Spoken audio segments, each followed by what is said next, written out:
and it was pretty interesting from time to time, and other times it wasn't interesting. They run fast enough to run and catch them, to lap them, but the air is so bad.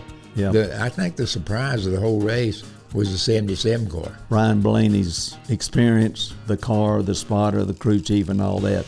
He just sat out there and managed the race, Richard, and took care of his car. Yeah, they were the race. Okay, everybody else had to work around their strategy and the speeds and stuff that he had. You know, they're talking about maybe giving these cars a little bit more horsepower, but I don't know that the horsepower is going to overcome the aero on these cars. He said when. Okay, I'm still in my grandstand seat, level cross, watching it on television, and you were where? We was in Nashville, Tennessee. Okay. Watching the race. And it was pretty interesting from time to time, and other times it wasn't interesting. But most of the time it was somebody racing. To begin with, it got kind of dull. I mean, it started off kind of dull. But the longer the run, the more interesting it got. Well, when it started off, you know, I had to go out to my daughter and son-in-law's house to see it because I don't pick up prime. But I told him a little ways in the race, I said, boy, this ain't going to be nothing. And then kindly, when they had that first caution, I guess, and the 12 car stayed out with a few more and some of them pitted and everything, it really got interesting. Yeah, the 12 and the 2 car gamble on the deal. So that and then when they stopped it, I think they just got 2 tires, so that put them right back up front. Yeah. You know, so that was good strategy from that standpoint. Well, it was a different strategy that, but it worked out really good. Yeah, it really did. Oh, yeah. And I guess I graded it as a pretty good race because the 43 car stayed up there pretty good all day, you know what I mean? And I don't want to use that, but they had a decent race. If he can qualify good, then he's pretty good. The deal is usually 25th or something qualifying. The time he catches up, the party's over. But, you know, the deal was I was watching that thing and everything was trucking along, and I think the 12 car was leading. And he comes up behind the 5 car to lap him, and he gets within 50 yards of him. And then the first thing you know, he's 100 yards behind. I mean, he couldn't even pass a lap car. They run fast enough to run and catch them, to lap them, but the air is so bad. It makes it, for me, watching the race and watching how people race and stuff, and then when they catch people, they can't pass them. And that just kind of, you know, we always, if we could catch up with them, we could usually pass them. If they could catch me, they could pass me. But it's not that way anymore. Who used to get on you for not passing somebody when you caught somebody to lap them? Well, that was, I had to take a rest now and then. Yeah, because once we lapped them, they was out of business. You know, there was no lucky dog or nothing. And you get up there and lollygag around behind them and make my strategy different. Not me. But I don't know, Richard. It was a good race, but it didn't take, I guess, at the end of the first stage, it was pretty clear that the 12 was the best car. Yeah, you know, at one time it looked like that the 11 car was going to be.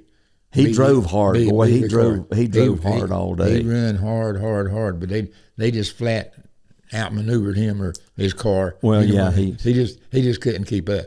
Yeah. I think the surprise of the whole race was the 77 car. You know, we raced him some and stayed in front of him, and then they made a green flag pit stop, and I think the 43 and maybe the another car had decent pit stops, but he must have made his time getting in and off the track because he jumped ahead of him and stayed there the rest of the time. Yeah. I'm like you. In fact, he ran up behind the 43 one time, and then the 43 got away from him. And but then after they made pit stops, but the 43 pit stops was pretty good, except the very last one, because I think they had to wait on gas or something. But anyhow, and so he lost probably a couple of seconds, at least 2 seconds. Okay. Which, if he made the same pit stop as everybody else, probably put him up another couple of positions. Yeah. But that's just the way it come out. That word if. If. Yeah. That's a big word. But yeah, but what he done, you know, he come out third one time on a caution play, but they didn't get him full of gas. They didn't wait on gas, so that might have paid off for him to get him where he was at there. Right. So you got to take a 7th place Well, I tell you what, from my standpoint, watching the 43 car stuff run, if he can get up in the middle of them, he can run in the middle of them. Yeah. The deal is he starts so far behind.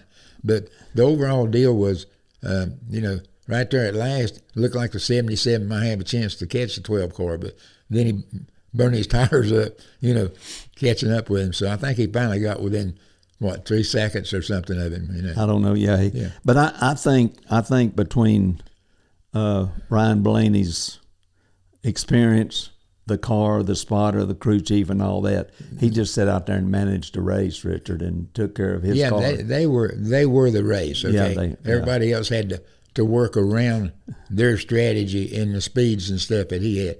But at one time he raced and finally got in front of everybody and just run off and left them.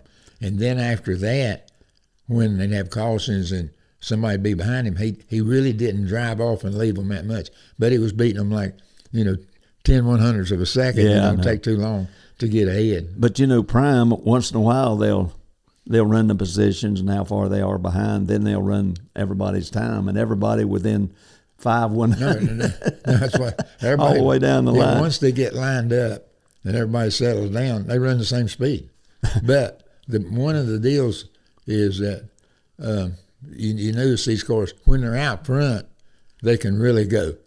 For that second, third, 10th, they get back there. They can't go anywhere. The aero is so bad. So, they love that clean air. Is do whatever you can do to get to number one, because then you can lead the race. But one other thing that took place on television, at 45 and 20 car must have run together. If they'd have took the other 37 or 38 cars off the racetrack and just left them, it'd have been a good race, because they raced and raced and raced. But they wasn't the raced. only ones. There was a bunch of cars would get side by side and just run lap after lap after lap. Yeah. And I don't know how they overcome that. They're talking about maybe giving these cars a little bit more horsepower, but I don't know that the horsepower is going to overcome the aero on these cars, especially short tracks and stuff. Yeah, the horsepower road courses will help.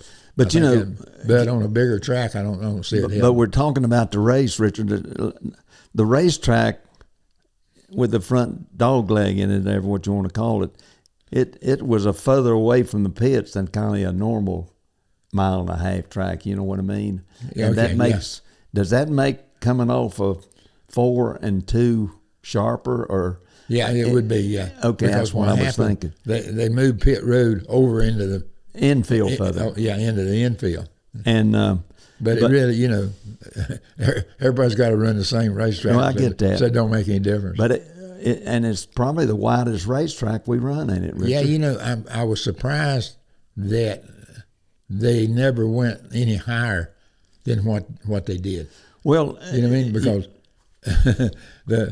when they run, they'd go down in the corner. The guy on the inside, it'd beat the guy on the outside.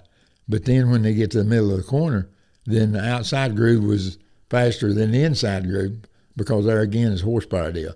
So that made them even. In other words, they was just back and forth. Yeah, I get all that, but I guess in view of what you said, if they'd went any higher, maybe they could have made time up there, but it was so much further around the racetrack that the distance made the difference. I understand that, but the distance is not as much as important as the momentum. Yeah. So how quick you can get back in the game. The reason you run high is to keep the momentum up. I don't know. Yeah, it turned out like 15, 20 laps into the race, I told my son-in-law, he's sitting there he's not watching it, paying attention like I am. I said, boy, this is going to be a boring thing. And then all of a sudden it got interested. But it wound up being a pretty good race. Yeah. Even though at last everybody got settled down and everybody knew where they was going to finish, but up until that time it was good. But but I'm repeating myself. It didn't take us long to find out that the 12 car was probably the best car. Was going to be the best, yeah. And going back a week at Charlotte, could not run a lick. Could not run a lick, and then got in a race and put out. But even before the wreck, he couldn't run a lick. But no disrespect for him. for some reason, the Fords run good out there. The Ford You know what I run mean? good for Where some reason. at Charlotte last week, they would couldn't turn- run. yeah. None of them could run good. I just don't. And I don't understand the setups or horsepower or aero deals. I don't understand that. Yep. We're going to go to Michigan, so that kind of opens it up more like a Charlotte race. There'd be a lot of drafting and stuff when we get to Michigan. Yeah, and that's a fast racetrack. That's a fast racetrack. Yeah. Yeah. They qualified right at what 200 miles. I don't know. Oh, we Not quite went that. up there one year with our Australian driver. Yeah, Marcos. 210 mile an Yeah, hour. or qualifying. something around over 200 miles an hour. Yeah, I think it's 210, and they come back and changed the left side tire and slowed him down a little bit. They changed the tires to slow the cars down. But Lord have mercy. But we went up there. I guess the first race in 1969 with a Ford, and it was scheduled for 600 miles. And thank God it rained about. Really bad. Yeah. We finished in the dark in the rain. Yeah, I know, and got locked in the racetrack and had to cut our way out, but that's another story.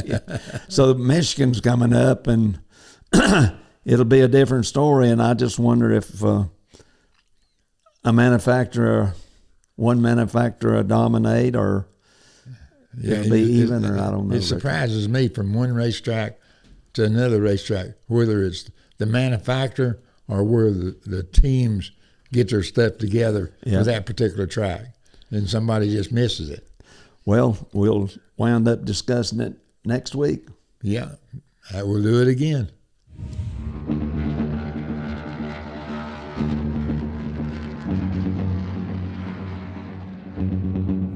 Really, the cement tracks are more consistent, and I didn't run that many of them because they started doing a lot of cement and deal. But for me to watch a race, and I think for me to run, I think as far as consistency, I think a cement track is going to stay more consistent because the weather doesn't affect it like it does asphalt. Yeah, I agree. We didn't run that many concrete tracks. I think Martinsville was probably the first one that just concreted the corners, so because they couldn't get asphalt to hold. That's the reason they done it. And I don't know. It's just we've run when the lights went out before. I don't know it. I ain't gonna grade that. I'm gonna just let that bypass me.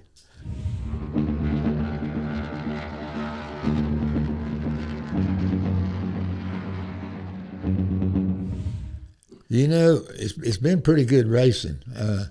And I think there's been a couple of races that maybe wasn't that much racing, but I think all the races maybe not been 100%, and some of them was 50%. Overall, probably, if you looked at the season and stuff, you say most of the races are somewhere in the 75% as far as really being entertaining. And it's hard to get a race entertaining the whole, 400, 500 miles. And they've been doing a pretty good job of that. And I don't know whether that comes down to the horsepower, and I think it comes back down to probably the aero on the cars more than anything else. Yeah, I think all in all, racing's been pretty good, and but still, yet pit road is just so important to the thing, and then the stages affect it. Where back in our days it didn't. So, but they done that to keep it the interest up. So, I don't know. Yeah, all in all, racing's been pretty good. I think the 5-car stunk up a show or two, and other than that, it's it keeps you interested.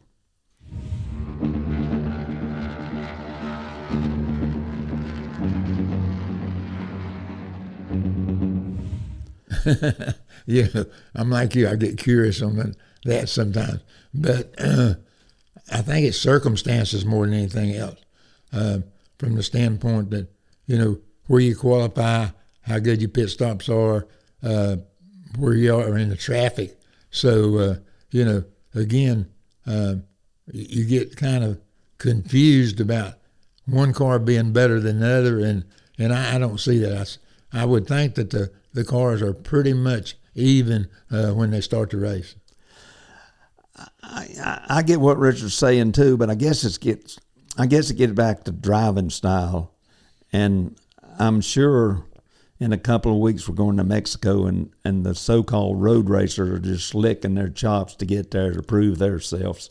So there's driving style, I guess.